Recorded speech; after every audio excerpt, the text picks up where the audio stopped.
Les gens, quand ils vont arriver, on va leur mettre des casques qui vont leur permettre d'entendre une voix qui va leur décrire tout ce qu'ils ne peuvent pas voir sur le plateau.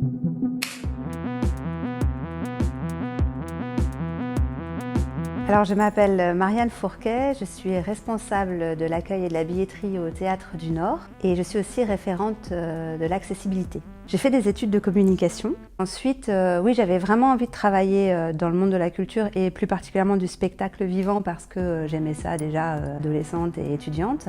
J'ai fait des stages au sein de compagnies théâtre, de festivals, de théâtre. Et au bout d'un moment, voilà, j'ai touché à l'accueil plutôt et à la billetterie. Et de poste en poste, je suis devenue responsable. Ce que je préfère dans mon métier, c'est le rôle en fait d'être un peu un intermédiaire entre des spectateurs et une œuvre d'art.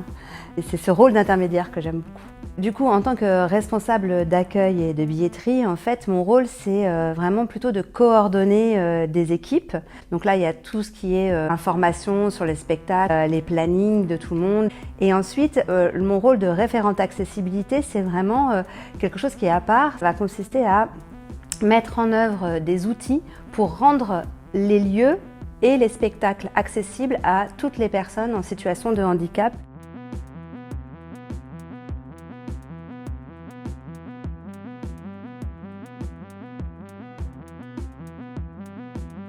Par exemple, pour les personnes qui sont en situation de handicap visuel, on va mettre en place des audiodescriptions.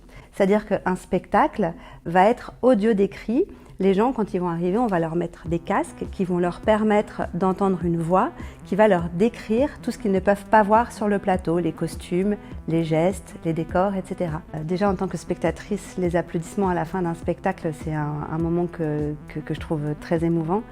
Et du coup, effectivement, quand en plus c'est des applaudissements à la fin d'un spectacle qu'on a suivi, parfois dont on a vu la création du début à la fin, alors là, c'est non seulement il y a les émotions, toutes les émotions du public qui ressortent, mais il y a aussi toute l'histoire du spectacle en fait qui sort.